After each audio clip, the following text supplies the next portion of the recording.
Good morning. It's another miserable weekend. It's a Friday, which means, of course, it's raining. It's either raining or snowing on the weekends. In fact, 26 weekends this year were miserable. That's pretty bad. Doesn't give me much hope for the coming spring and summer, which I usually look forward to, and now I'm not so sure I should even bother to open my place at the bay. I wanted to come on today because this will be the last show of 2018. And I am a little bored. Nothing's really going on. But I've been wanting to do a show about this. It's tolerance, acceptance, and love. And the funny thing is, when you say these things to people, they often think, well, they all equal. They're all the same. No, they're not. No, they're not. Let me just quickly, for a little education, and this will, by the way, be the last show where I actually tag people. And it's the last show that will appear on my Facebook timeline. And that's because I want to get a broad audience to watch this and remind everyone that on Facebook, if you want to continue to watch the shows, the Political Paula shows, you need to like my page. It's facebook.com/politicalpaula. Like, follow, and click get notifications, and then you won't miss a thing. So, let me first define tolerance. The ability or willingness to tolerate the existence or behavior that one does not agree with. Okay, that's tolerance.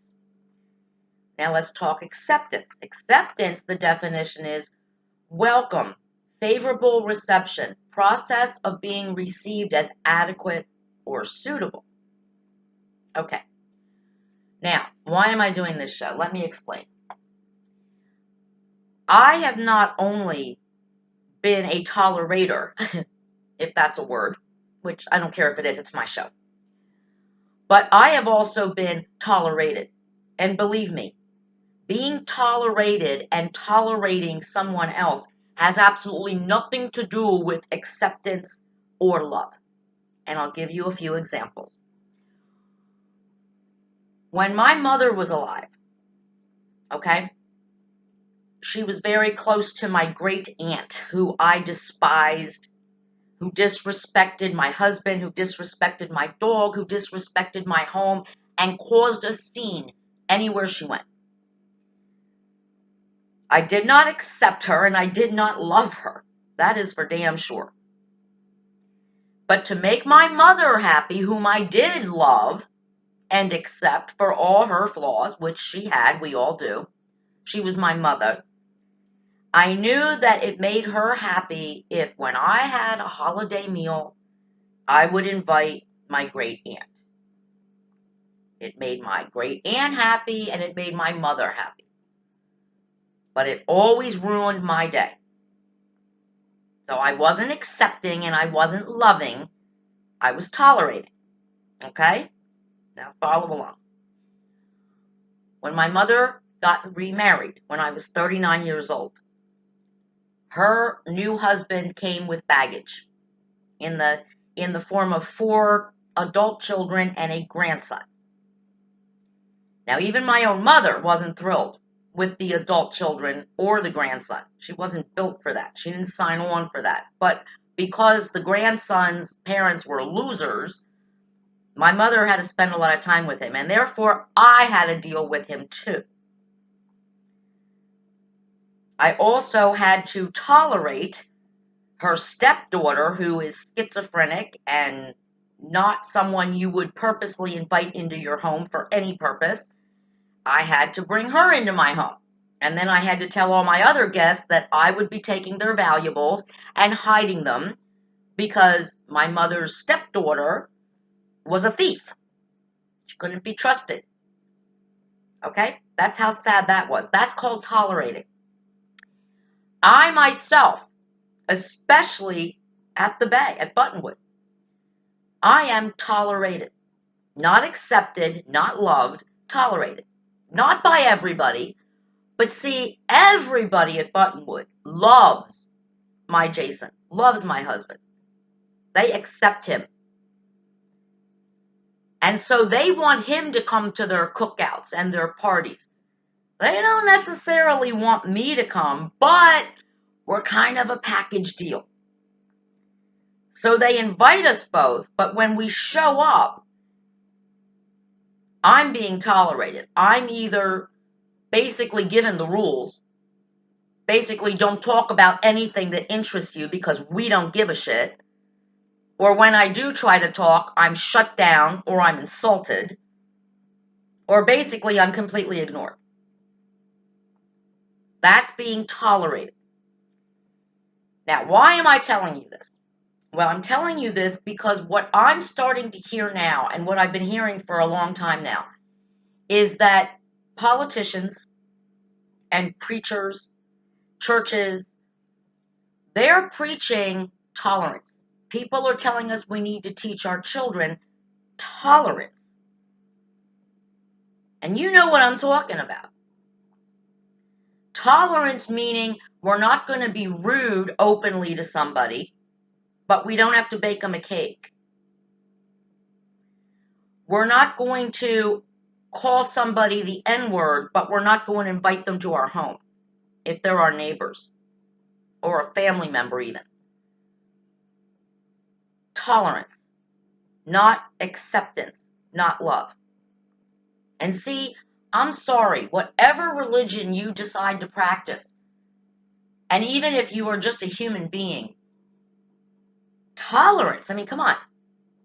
Think about what we tolerate. We tolerate a toothache until we can get to the dentist. We don't accept and love our toothache. We tolerate chronic pain till the painkillers kick in. We don't love our chronic pain or accept it. That's why we take the pills. So why are we telling each other that we need to tolerate each other? What? That to me is an insult. If I'm being tolerated, I don't want to be around you. If you are tolerating me only because it's courtesy to invite me somewhere because everybody else was invited, or you have to invite Paula because you want Jason, I'm sorry. Fuck you. Yes, I said it. I don't want to be invited if you're not inviting me. And that means I walk in, I can dress however I want, I can talk about whatever I want, I can contribute. If you don't accept me for who I am, if you don't at least listen to some of the things that are important to me, then I don't want to be around you. So you can forget about inviting me. I don't care. Because there is nothing more uncomfortable than walking into a party or an event and being either completely ignored or tolerated. Being told the only things I'm allowed to discuss are my dog and the weather. No, I'm sorry. That's not Jesus's way. And let's look at what would Jesus do. What did Jesus do? Especially if you're a Christian, because more Christians break the rule of acceptance and love than any other religion, as far as I know. Now, of course, I'm not Jewish, and I'm not Muslim, and I'm not Wiccan, and so I don't know what the other religions do. But being a good Christian isn't just saying, well, a gay couple moved in next door, I'll wave, but they can't come to the neighborhood cookout. They're not coming to my house. Why? Why? They bleed red. They have the same organs you have, that get the same illnesses you get. So they're not invited to your home, even though all the rest of the neighborhood is, simply because of who they choose to love. You heard the word love there, right? Who are you to judge them? Who is any of us to judge anyone else? And believe me, I've been judgmental. I am judgmental. It's kind of my job as political Paula. But when you get right down to it, I've often had to apologize for judging people, especially when I do it out of some sense that I'm superior than they are. or I'm better than they are. What am I, 12? Am I in high school? I'm at the popular table. You can't sit here. Why? Because you dress different, you look different, you're not in my church group. I don't get this. Jesus not only cured the lepers, if you believe the Bible, but he walked among them. He loved and accepted them. He loved and accepted the prostitutes, the sinners. All were welcome to come and hear his word. You know what churches do today? Well, if you're gay, or if, you're not married, or if you got married in another church, you can come to the church. You're welcome to come and sit in the pews and pray. And oh, by the way, here's the offering basket. Please put some money in it. Church don't heat itself. But you're not welcome to take communion. You're not welcome to participate. You can't teach Sunday school if you're gay. You can't teach Sunday school if you smoke. You can't teach Sunday school if you're not married but living with someone outside of wedlock. All the can't. Even the churches are tolerating you. They're not welcoming you into their group. They're not accepting you as you are. They're telling you, we'll tolerate you until you get with the program and you change and you become just like us. Then we will accept and love you. Families do it. Families.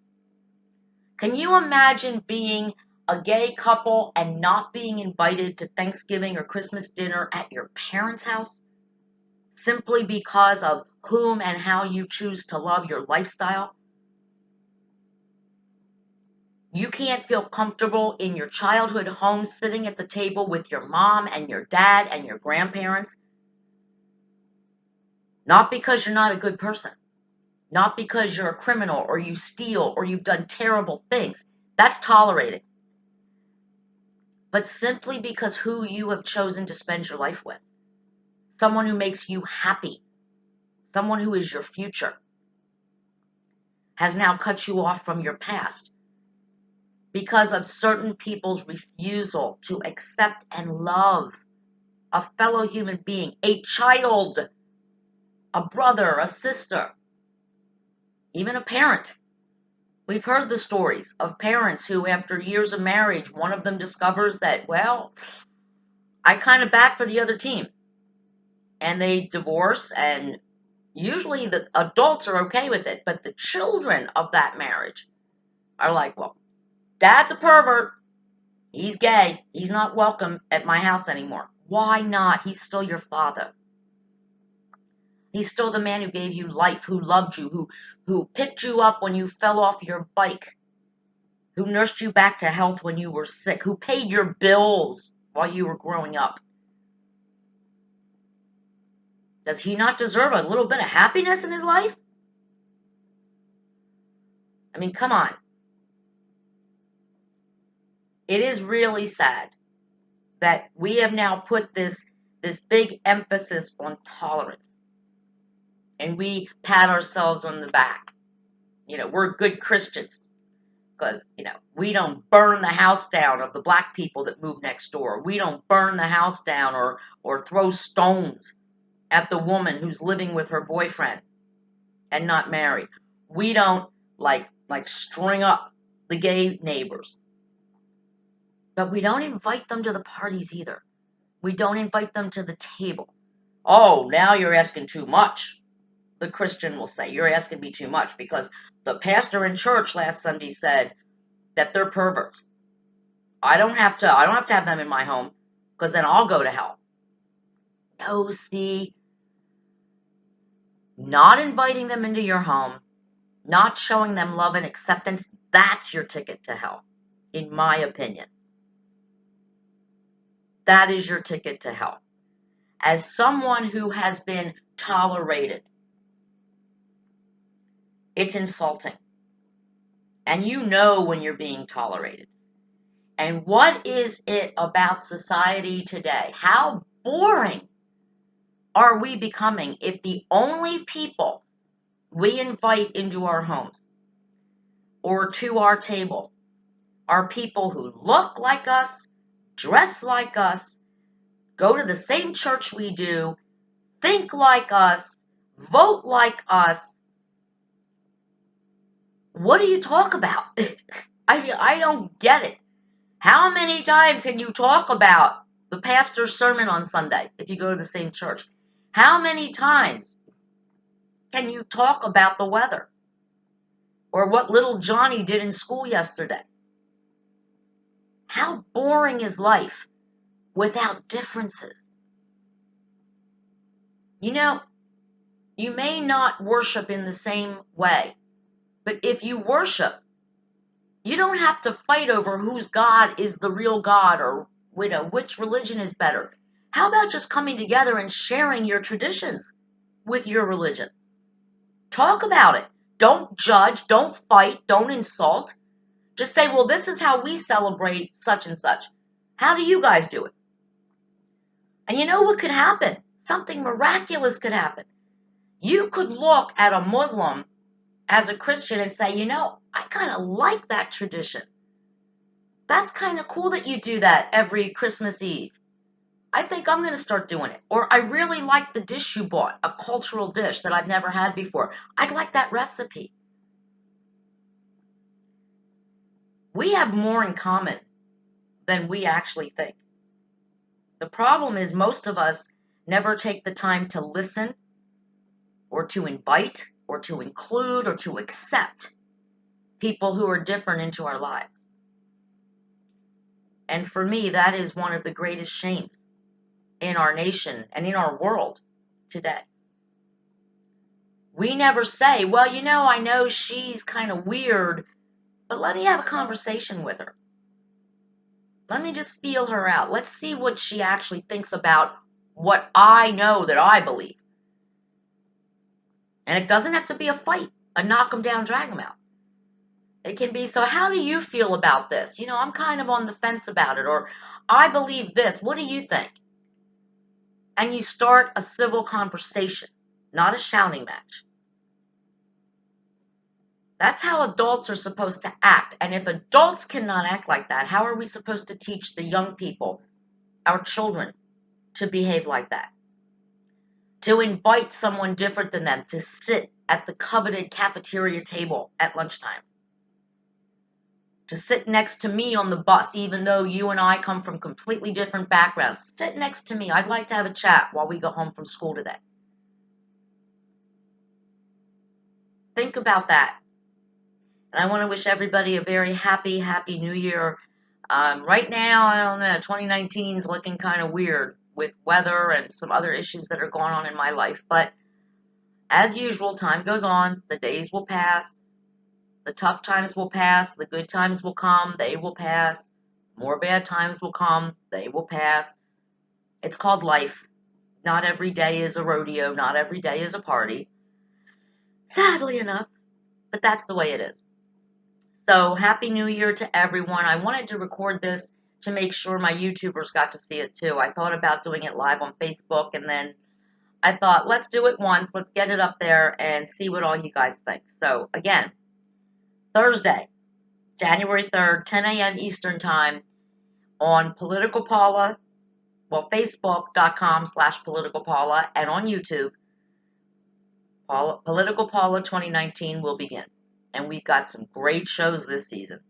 Really good ones. And they're not all political. So, have a safe and wonderful New Year's Eve. Please don't drink and drive. Don't go nuts. Live to see 2019. Live to be healthy in 2019. Political Paula is out.